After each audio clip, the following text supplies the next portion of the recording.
સાહેબ અમારી પાડોશી છે એન ઘરવાળો છે ને એ બેદીથી ઘેર નથી આવ્યો. શું કરે છે? રિક્ષા ચલાવે છે. બોલો સાહેબ ક્યાં જવું છે બોલો. જુનાગઢ ફરવું ફેરાવ. જુનાગઢ ફરવું 1500 થાય ફેરવી દો બોલો. નામ હું છે તમારા ઘરવાળાનું? લાલુ. જો આ હે ને ડામો કુંડ તમારો ને આ ગિરનાર હિમાલય કરતા જૂનો ને આમ હે ને ઉપર પીપળો હે પ્રાચીન. કઈ સૂંઘવાની પીવાની કઈ લત છે કઈ? તમને ખબર પડે એમને ક્યાં હોદવા જવા અમારે? ક્યારેક ક્યારેક પીતા હતા. ક્યારેક કે રોજ? રોજ. નાની રગઝગ થઈ હતી. ફોટો પાડી શકું તમે? હા અહીં ઉભા રહ્યો ને. આયા ઈ રાત પછી પાછા નથી આવ્યા.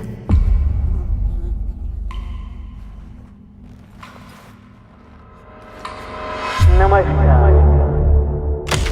સંસારનો આ નિયમ છે કે આપણે સૌએ કંઈક તકલીફો જોવી પડે. આયા હું હે ને ગઈકાલે આવ્યો તો ને ભરાઈ ગયો તો એ આ કોકને મોકલો આયા હે ને લોક મારેલું હે ભાઈ.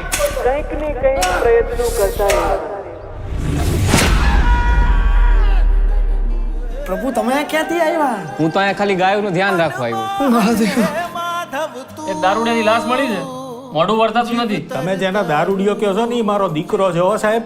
એ મારા ઘરે 5 વર્ષની દીકરી હે બાયડી રાહ જોતી હશે.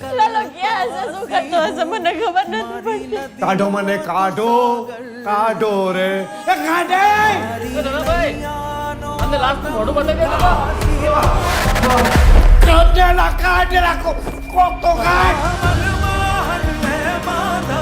પ્રભુ એને મારા કોઈ ભાઈબંધ નથી. પ્રભુ તમે મારા ભાઈબંધ બનશો.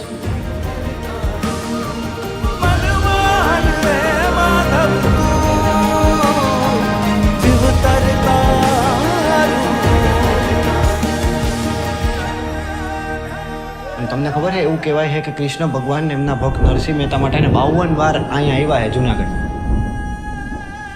52 વાર? 52 તમને નથી ખબર ને?